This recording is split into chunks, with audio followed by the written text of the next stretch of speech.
मेरी उम्र 12 साल है।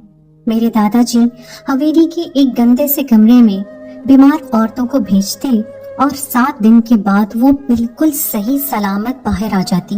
दादाजी सिर्फ औरतों का इलाज करते थे। एक दिन मैं कमरे में जाने लगी तो अम्मी ने पकड़कर मुझे बहुत मारा और कहा, खबरदार इस कमरे के पास भी देखा तो मैं तुम्हारी टांगे तोड़ दूंगी। एक रात मैं बीमार थी और मैंने सोचा दादाजी की हवेली वाले कमरे में जाती हूँ, मैं ठीक हो जाऊंगी। लेकिन जैसे ही कमरे में गई तो मेरी रूह लर्ज गई और गश खाकर वहां मैं बेहोश हो गई, क्योंकि वहां तो मेरा नाम गुलबानो था। मेरी उम्र 12 साल थी। हमारा ताल्लुक शुमाली वजीरिस्तान के एक कबीले से था। हमारी एक बहुत बड़ी हवेली थी, लेकिन एक कमरा ऐसा था जहां पर किसी को भी जाने की इजाजत नहीं थी। मेरी उम्र इस वक्त कम थी, इसलिए मेरे दिल में तजस्सुस ने घर कर लिया था कि आखिर इस कमरे में क्या होता है। वो कमरा मेरे दादा जान का था, बल्कि वो कमरा नहीं था बल्कि बहुत बड़ा हॉल था जिसको बहुत बड़ा गेट लगा हुआ था। मैं सारे घर में इधर उधर दंदनाती फिरती, क्योंकि 7 भाइयों की मैं इकलौती बहन थी, इसलिए बहुत ज्यादा लाडली थी। लेकिन उस कमरे के पास जाने की मुझे भी इजाजत नहीं थी। मेरी अम्मी कहती थी कि तुमने इस कमरे में कभी भी नहीं जाना, ये गंदम वाला कमरा है। घर की गंदम और फालतू सामान यहाँ रखा गया है।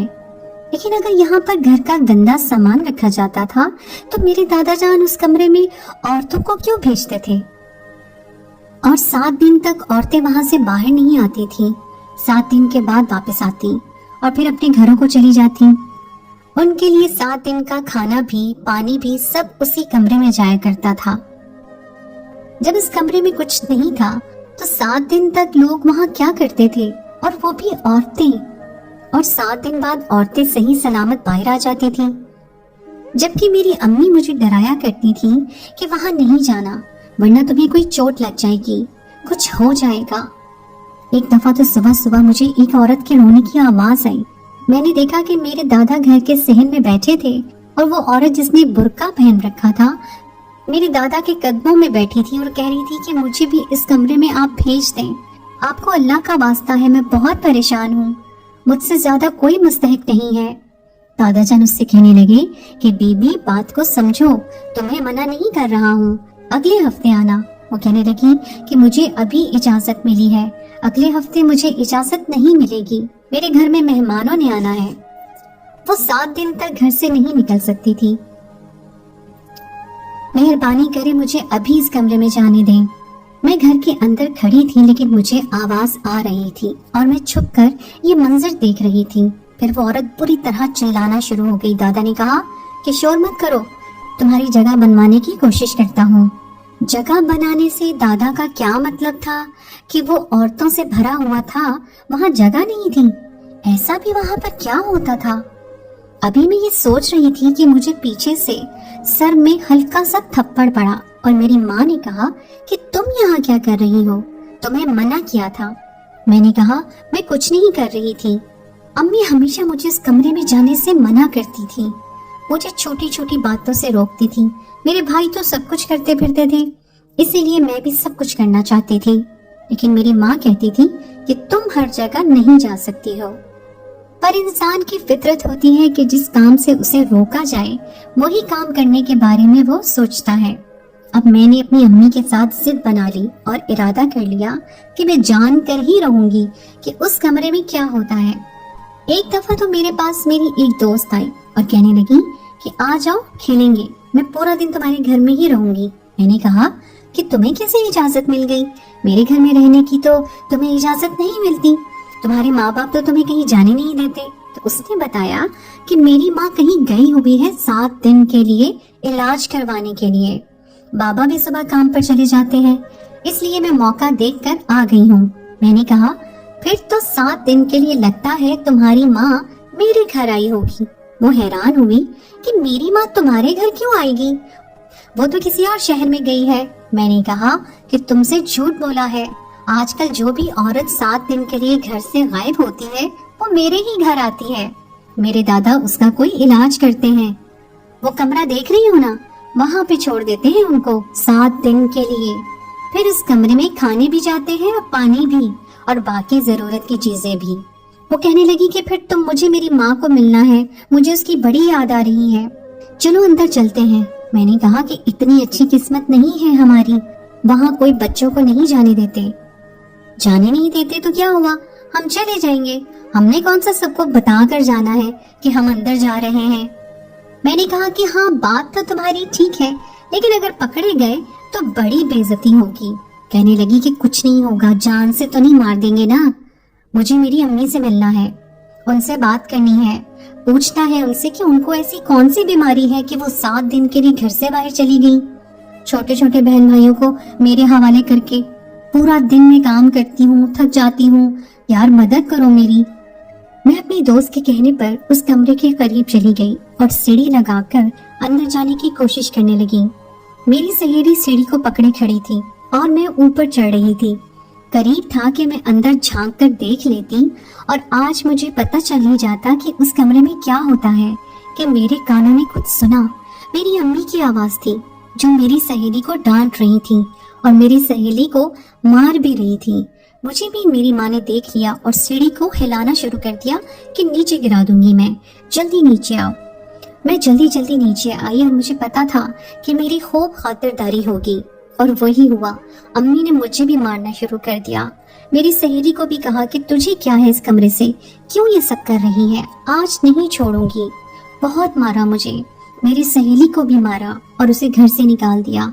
शाम को बाबा को भी ये बात बताई तो बाबा ने भी मुझे डांट दिया, जबकि आगे पीछे तो जब अम्मी बाबा से मेरी शिकायत करती थी तो बाबा यही कहते थे कि मेरी लाडली बेटी को कोई कुछ ना कहे, उसको तो 7 खून माफ है, जो करती है करने दो।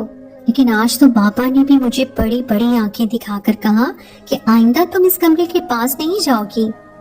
सुन लिया गुलबानो, नहीं तो मुझसे बुरा कोई नहीं होगा। जितना मुझे मेरे माँ बाप मना कर रहे थे उतना ही मेरे अंदर जिद और गुस्सा भरता जा रहा था। एक दिन मैंने उस कमरे से चीखों पुकार की आवाजें सुनी। एक औरत चीख रही थी और कह रही थी कि मुझे बाहर जाने दो, मैंने यहाँ पर नहीं रहना, मैंने ये काम नहीं करना। और दादा भी चिल्लाकर कह रहे थे कि बीबी अब आई हो तो ये काम करना पड़ेगा, तुम्हारी वजह से 4 और औरतों को ना किया है मैंने, यहाँ से जाना बहुत मुश्किल है। दादा ने कहा यहाँ जगह बहुत मुश्किल से मिलती है और अब तुम इरादा नहीं बदल सकती। वो औरत मजीद रोने लगी और मैं सोचने लगी कि पता नहीं यहाँ पर क्या हो रहा है। एक दफा मैं रात को अपने कमरे में सो रही थी कि डर गई। मैंने चीखना चिल्लाना शुरू कर दिया।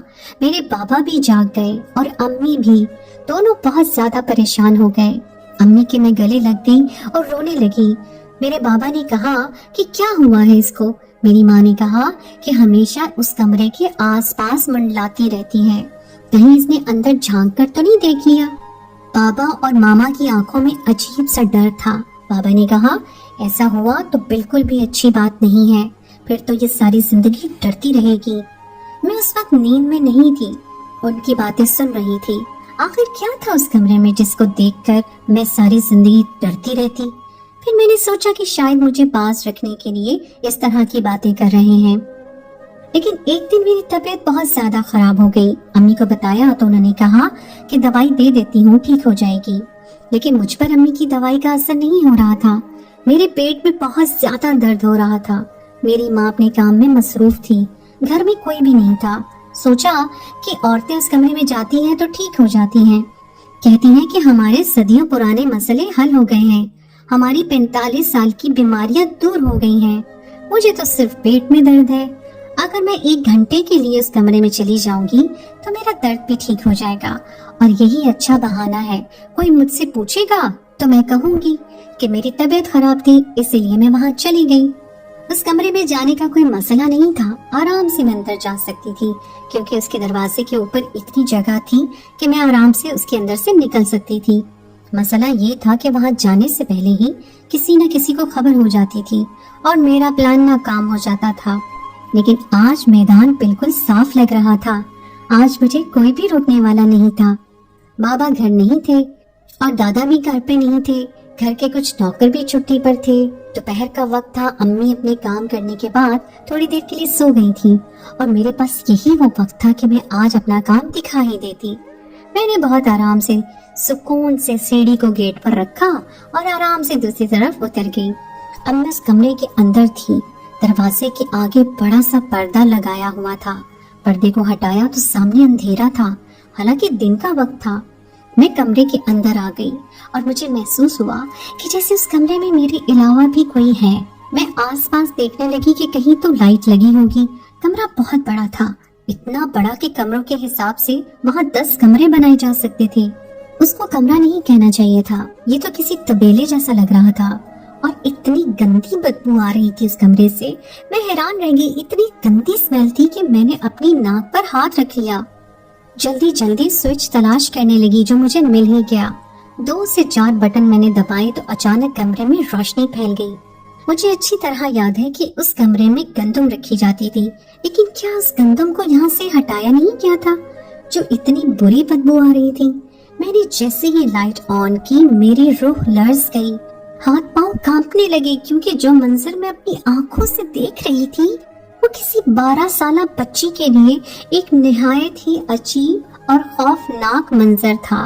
उस कमरे में कुछ जानवर पड़े थे जो लाइन से पड़े हुए थे, 7 से 8 एक तरफ, बाकी दूसरी तरफ। लेकिन ये बात मेरी समझ से बाहर थी कि उन जानवरों के सर औरतों की तरह के थे, पर जिस्म गाय जैसे थे। मैं बुरी तरह चिल्लाने लगी, चीखने लगी। वो सारी एक साथ बोलने लगी, डरो नहीं, ऐसा वैसा कुछ नहीं है, क्यों डर रही हो। और मैं वहीं पर बेहोश हो गई। जब होश आया तो अपने कमरे में थी और मेरी माँ मेरे सरहाने बैठी रो रही थी और मेरे बाप के साथ लड़ रही थी। क्यों करते हैं तुम्हारे अब्बा जी इस तरह के काम? वो जमाने चले गए, अब कौन ऐसा काम करवाता है? दूसरों को भी तंग करते हैं। घर में इस तरह की चीजें रखेंगे तो बच्चों का ध्यान तो जाएगा ना। बच्चों की तो आदत है, जिस काम से उनको मना करो उन्होंने वही करना होता है। इसका क्या कसूर है? कितनी बुरी तरह डर गई है। मेरी बच्ची अगर डर के मारे इसका दिल बंद हो जाता, वहीं पड़े हुए मर जाती, तो हम क्या करते? डॉक्टर के पास ले जाने तक भी क्या कर लेते हम लोग। अपने बाबा को मना करो, अब ये पुरानी रिवायत तोड़ दें। कोई नहीं करता ये सब। अगर मेरी बच्ची को कुछ हो जाता तो मैं कभी माफ ना करती। तुम सब लोगों को कह रहे थे कि वहाँ तो कुछ नहीं है, बस गंदम होती है, पर ये तो इसी घर में रहती है। मेरे बाबा ने कहा, इतनी भी छोटी नहीं है ये, अच्छी भली बड़ी हो गई है, 2-3 साल तक जवान हो जाएगी। मेरी माँ ने कहा कि बस मेरी बच्ची की जान मेरे लिए सबसे ज्यादा है। मैं अपने घर में इस तरह की कोई हरकत नहीं होने दूंगी। खत्म करो वो सब, वो सारा काम। तौबा करें, इस उम्र में इस तरह की हरकतें ना करें। कल को किसी को कुछ हो गया तो उसका जिम्मा भी हमारे गले में पड़ जाएगा। मैं उठी और मैंने डरना शुरू कर दिया कि मैंने वहाँ गाय देखी थी। उस कमरे में गाय पड़ी हुई थी, लेकिन उनके सर औरतों के थे। ये क्या हो रहा है अम्मी? मैं बुरी तरह चिल्लाने लगी और मेरी माँ फिर से रोने लगी। अब तो मेरे पापा भी परेशान हो गए। 1 हफ्ते तक मैं इसी तरह डरती रही, चिल्लाती रही। मुझे बुखार रहा, मेरी हालत बहुत बुरी रही, यहाँ तक कि मुझे हॉस्पिटल में दाखिल कर लिया गया। मेरे माँ बाप ने मुझे बहुत प्यार किया। 3 दिन के बाद मैं कुछ और नॉर्मल हुई और फिर मुझे मेरे घर ले आए। फिर एक दिन मेरे दादा और मेरे माँ बाप दोनों मेरे पास बैठे और उन्होंने मुझे कहा कि बेटा, तुम जिस चीज से डरती थी, हम तुम्हें उसके बारे में बताना चाहते हैं, और तुम्हें इसीलिए उस कमरे में जाने नहीं देते थे कि कहीं तुम डर ना जाओ। और फिर देखो तुम्हारे साथ क्या हुआ। मैंने कहा, वो सब क्या था, मुझे बताई नहीं तो मेरा दिमाग फट जाएगा। मेरे दादा ने कहा कि ये शुमाली वजीरिस्तान वालों की एक पुरानी रिवायत है जो तुमने देखा, वो एक तरीका इलाज है। वहाँ पे ऐसा कुछ नहीं हो रहा था, वहाँ पर कोई गाय नहीं थी, वो सारी की सारी औरतें ही थीं। दरअसल इस तरीका इलाज में एक ऐसे शख्स को जिसको कोई बहुत ही ज्यादा पुरानी बीमारी हो, जिसका वो सालों से इलाज करवा रहा हो लेकिन उसे शिफा न मिली हो, तो 7 दिन के लिए उसे बड़े जानवर की खाल में पूरी तरह अपने आप को लपेट कर गुजारने होते हैं और एक कमरे में पड़े रहना होता है। ये अमल बिल्कुल भी आसान नहीं होता कि 7 दिन तक जानवरों की खाल को अपने बदन से लगा के रखना होता है। इसमें से बहुत बुरी बू आती है जो आपको बर्दाश्त करनी होती है। खाना भी आपको बहुत ही हल्का खाना होता है। ये अमल बहुत ज्यादा मुश्किल है, ज्यादातर लोग इसे नहीं करते। पुराने वक्तों में बहुत करते थे, फिर आहिस्ता आहिस्ता लोग इससे दूर होने लगे क्योंकि ये कोई आसान काम नहीं है। लेकिन एक दफा इस अमल से जिसका जिस्म गुजर जाए तो ये समझो कि वो दोबारा से पैदा हुआ है, उसके सारे मसले हल हो जाते हैं। इसलिए मैं ये सब करवाता हूँ क्योंकि ये हमारी पुरानी रिवायत है और बहरहाल इससे फायदा बहुत ज्यादा होता है। इस तरह से कोई शख्स जानवर की खाल लपेट कर गर्दन तक बैठा हो तो जाहिर है अजीब लगता है, इसलिए तुम्हें वहाँ जाने नहीं देते थे। बच्चों को ये मंजर दिखाना कोई अच्छी बात नहीं है और तुम हमारे खानदान की एक ही बच्ची हो, लेकिन अब तुम बड़ी हो गई हो, सोचा था कि तुम्हें एक दफा समझाना ही काफी होगा, लेकिन तुम तो वहाँ पर जा पहुँची। मैं ये बात सुनकर हैरान रह गई और मैंने कहा कि क्या वाकई उससे फायदा होता है? तो मेरे दादा ने कहा कि हाँ, बहुत ज्यादा फायदा होता है, लेकिन ये काम बिल्कुल भी आसान नहीं है, औरतों के लिए तो बहुत ही मुश्किल है। ये तरीका इलाज सिर्फ मर्दों के लिए था, क्योंकि औरतों का 7 दिन तक ऐसे बैठे रहना कोई अजीब सी बात लगती है, लेकिन मैंने औरतों का इलाज भी करवाया। इलाज तो सबके लिए होता है। जब मुझे पता चला ये तो एक तरीका इलाज था तो मेरे दिल से सारा डर निकल गया। अचानक से मैं बहुत नॉर्मल हो गई, लेकिन मेरे मामा और पापा ने दादा को कहा कि वो ये काम आइंदा नहीं करेंगे। मैंने कहा अपने घर वालों से कि मैं अब बिल्कुल ठीक हूँ, आप दादा को ये काम करने दें, ऐसे लोगों का फायदा हो रहा है तो ये रुकना नहीं चाहिए। वाकई लोग कई कई सालों तक अपने साथ बीमारियां लेकर चलते रहते हैं, इलाज भी करवाते हैं, दवाइयां भी खाते हैं, लेकिन असर नहीं होता है। अगर इस तरह से लोगों को शिफा मिल रही थी तो हमें ये रोकना नहीं चाहिए था। लेकिन मेरे बाबा ने कहा कि इस घर में अब ये काम नहीं होगा। कल को किसी रिश्तेदार या किसी मेहमान के बच्चे आएंगे तो क्या हम उनको रोकते फिरेंगे? वैसे भी गांव वाले भी आपके खिलाफ हो रहे हैं। वो कहते हैं कि ये तरीका इलाज औरतों के लिए नहीं था, आपने औरतों के लिए क्यों शुरू किया? हमारे कबीले में कोई फसाद बन जाएगा। वैसे यहाँ के लोग थे भी ऐसे ही, ऐसी बातों पर तो लोग मरने मारने पर उतर आते थे। इसलिए दादा जान ने भी मसलहत समझकर इसे खत्म कर दिया। लेकिन जैसे जैसे मैं बड़ी होने लगी वो मुझे सब कुछ बताया करते थे कि ये सब कैसे होता है, इसका तरीकेकार क्या है, जिस तरह से करते थे 7 दिन तक कहाँ रखना होता है, ऐसे मरीज को खाने के लिए कौन सी चीजें देनी चाहिए, उसे कितना पानी पीना चाहिए। मेरे दादा मुझे सब कुछ बताते थे। मैं मेडिकल की स्टूडेंट बन गई और डॉक्टर बन गई। मेरे दादा इस दुनिया से चले गए, लेकिन उनका सारा तजुर्बा मैंने अपनी डायरी में महफूज कर लिया और फिर मैंने इस काम के लिए वहीं पर एक बहुत अच्छी जगह बनाई। उसी जगह को मैंने साफ करवा के यहाँ पर टाइलें लगवाई, एसी लगवाए, छोटे छोटे कमरे बनवाए और इस काम को साफ सुथरे और अच्छे तरीके से शुरू किया। अब यहाँ पर न सिर्फ मकामी लोग बल्कि आस पास से भी लोग आने लगे। वो 7 दिन के लिए अपने आप को हमारे पास जमा करवा देते हैं और हम उनसे उस काम के पैसे भी लेते हैं और साथ उनकी मदद भी करते हैं। अगर कोई ऐसा मरीज आता जो पैसे नहीं दे पाता था तो हम उससे पैसे नहीं लेते थे। और ये देखकर मैं वाकई हैरान थी कि जो काम बड़ी बड़ी दवाइयां ना कर सकती थी वो काम इस तरीके से हो जाता था। लोग वाकई कहते थे कि हमें लगता है कि हमारे सारे मसले खत्म हो गए हैं। मेरे घर वालों ने मेरी बहुत मुखालफत की, मुझे कहा कि मैं ये काम नहीं करूं, लेकिन मुझे मेरे दादा की रिवायत को लेकर चलना था। मेरे घर वालों ने मुझे इस काम के लिए पैसे देने से भी इनकार कर दिया, लेकिन फिर पता चला कि मेरे दादा ने अपने हिस्से की सारी जायदाद मेरे नाम कर गए हैं। हालांकि उनके 7 पोते भी थे, लेकिन शायद वो जानते थे कि मैं इस तरफ चली जाऊंगी। इन्हीं पैसों से मैंने ये छोटा सा काम शुरू किया था और बेशक लोगों का फायदा भी हो रहा था। जब इससे लोगों को फायदा मिल रहा था तो फिर अमल को रोकना नहीं चाहिए था। कुछ लोग आज भी इसको बुरा समझते हैं, इसके बारे में बातें करते हैं, लेकिन अब वो जमाना नहीं रहा। कानून भी मुझे नहीं रोक सकता और कुछ हो भी नहीं सकता, क्योंकि ये कोई गलत काम नहीं है। तरीका इलाज तो इससे भी खतरनाक और अजीबोगरीब किस्म के होते हैं। ये तो कुछ भी नहीं था, लेकिन सबसे अच्छी बात ये है कि जिस चीज से मैं इतनी बुरी तरह डर गई थी कि 7 से 8 दिन तक मेरी हालत गैर हो गई थी, आज वही मेरा जरिया मौश भी है और जरिया सुकून भी। मैं बहुत ज्यादा खुश हूँ और मुतमईन भी।